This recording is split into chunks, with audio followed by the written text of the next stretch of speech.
Everyone, in today's lecture we will see what is object oriented programming. So this is Dr. Mitali Gupta from Dr. Ambedkar Institute of Management Studies and Research.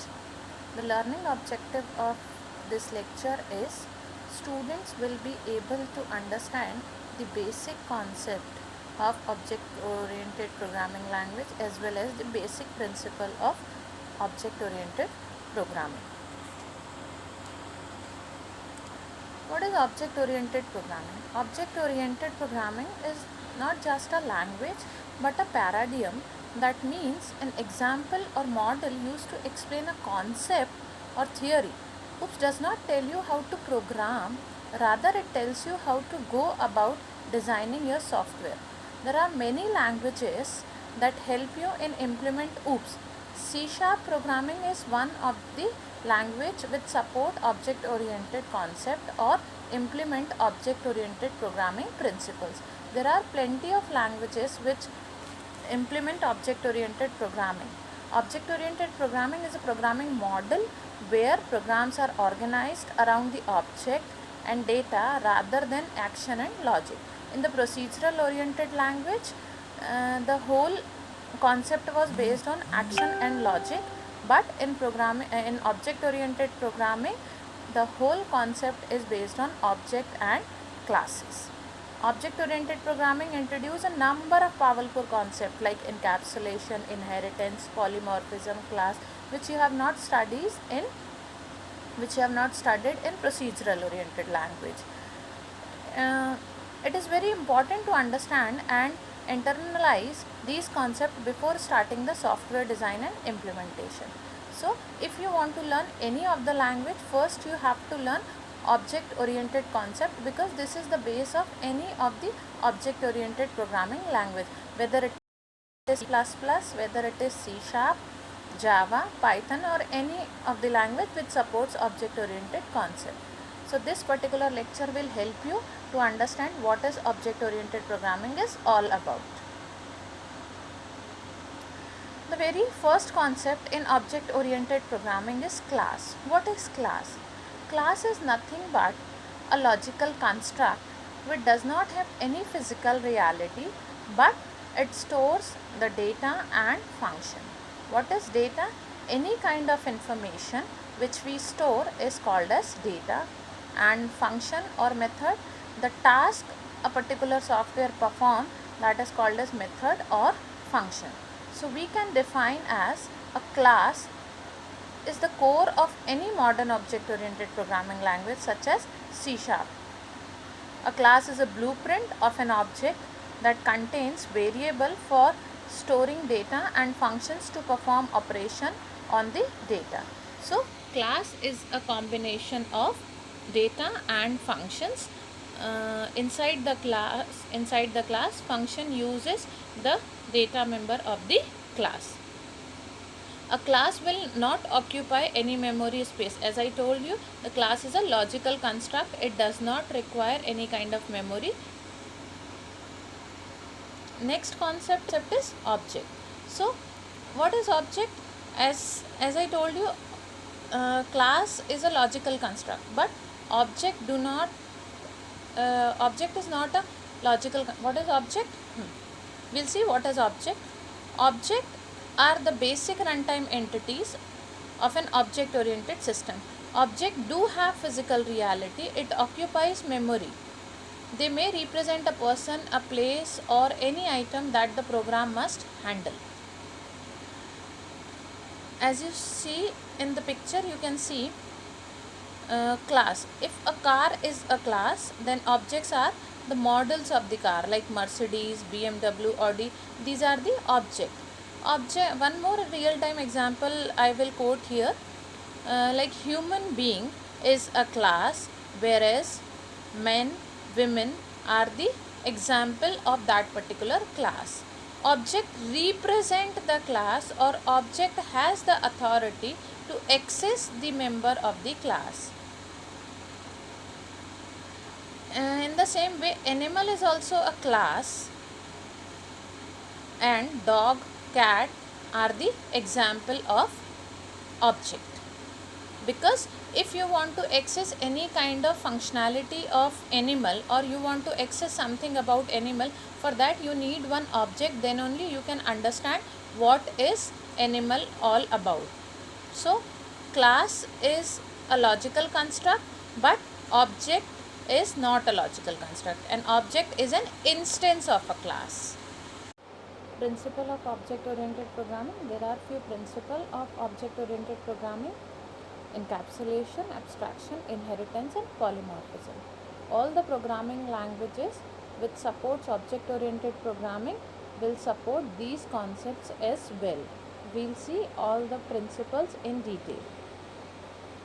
The first concept is abstraction. Abstraction, as the name suggests, to abstract something. That means to hide the internal part and showing the outer functionality only, or to represent the essential features without present the background detail. As you can see in the picture, that a person is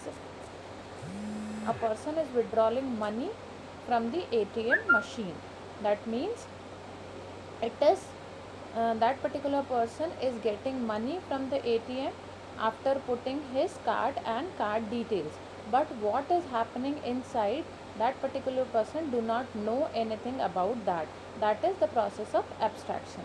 Or abstraction is the process of hiding the working style of an object and showing the information of an object in an understandable manner. You can take one more example of bike. If you raise the accelerator, what happened? The bike move further, but which part connect with the which other part, we do not know anything about it. That is also abstraction. Next is encapsulation. Encapsulation, to encapsule something. That means if you have seen the capsule, what is capsule is all about? Capsule is a mixture of medicine inside it, but we are not able to see the content inside the capsule, we only see the outer cover. So the same concept go with encapsulation, wrapping up a data member and method together in a single unit, and that single unit is known as class. So in the class we combine data and method, that is encapsulation. Encapsulation is a technique used to protect the information in an object from the other object. In the encapsulation, I'll quote one example of mobile phone. Like in the mobile phone there are various functionality, but what we can see is, we can see only the outer part. Like we can only perform the functions, or we can use the function, we cannot see the outer part, which part is connecting with which device and what is happening. We can just see the outer functionality. That is also an example of encapsulation.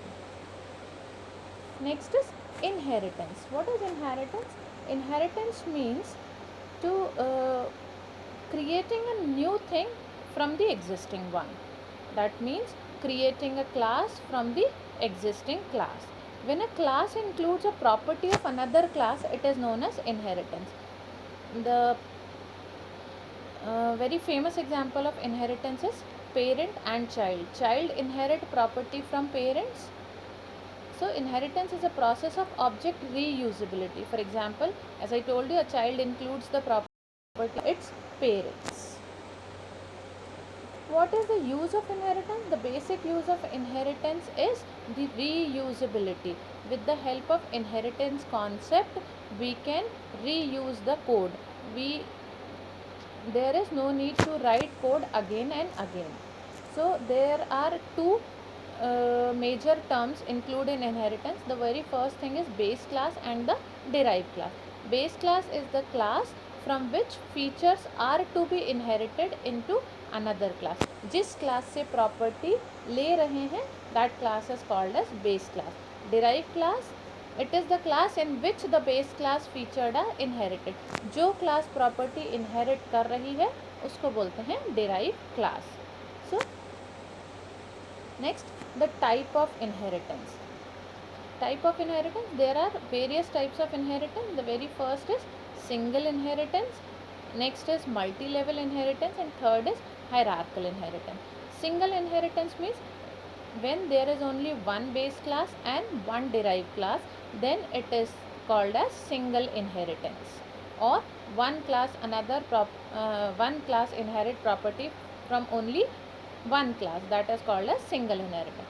Multi-level inheritance, when one class inherit property from the other class which is already inherited property from some other class, or you can say that when one class inherits another class which is further inherited by another class, so it is known as multi-level inheritance. Next is hierarchical inheritance. Hierarchical inheritance, when more than one class inherit a same class, then this is called as hierarchical inheritance. You can see in the picture, the first example is class class B inherits property from class A.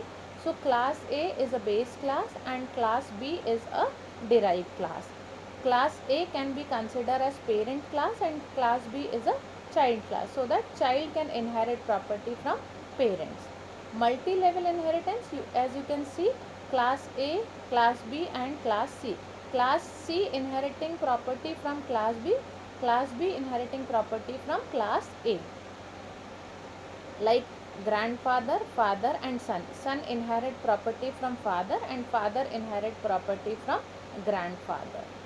Next is hierarchical inheritance. Hierarchical inheritance, when two or more classes inherit from one class. Like here class B and C are inheriting from class A. So parent, child 1 and child 2. Child 1 also can take the property of parent and child 2 also can take property of parent. So this is the type of inheritance. Multiple inheritance is not supported by many of the languages. So C# also do not support multiple inheritance. So instead of multiple inheritance, in C# programmer use interface. Next is polymorphism. Poly means many, morphism means form. So polymorphism simply means one name, many forms. That means one function behave in a different forms. As you can see in the picture, there are different shapes, right? Triangle, circle, rectangle and oval. There are different shapes, but they all are shape. That means the name is same but forms are different. So this is the concept of polymorphism. Or I'll quote one example here. For like a teacher behaves with his or her student differently, and the same teacher behave differently with her or his colleague or seniors. That means the person is same but the behavior is different. That means one name, many form. That is also an example of polymorphism. Then the types of polymorphism, there are two types of polymorphism: compile time polymorphism and runtime polymorphism. The example of compile time polymorphism are function overloading and operator overloading. And example of runtime polymorphism is method overriding or virtual function.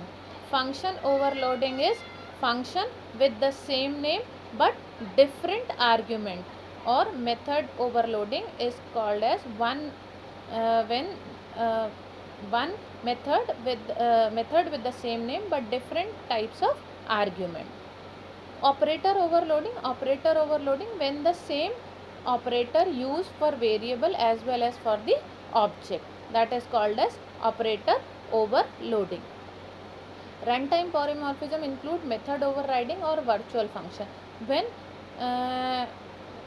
if one class inherited from another class and both the classes have the same method, then which method will be called, that depends upon the reference or the object, that is called as method overriding.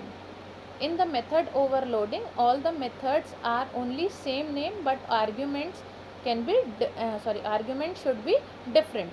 But in method overriding, method name, method argument and return type all are same. So this is the type of polymorphism.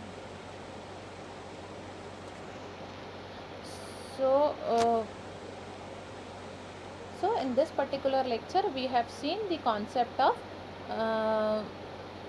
object oriented programming, which includes abstraction, encapsulation, polymorphism and inheritance. After that you can do the programming in any of the languages which support object oriented concept.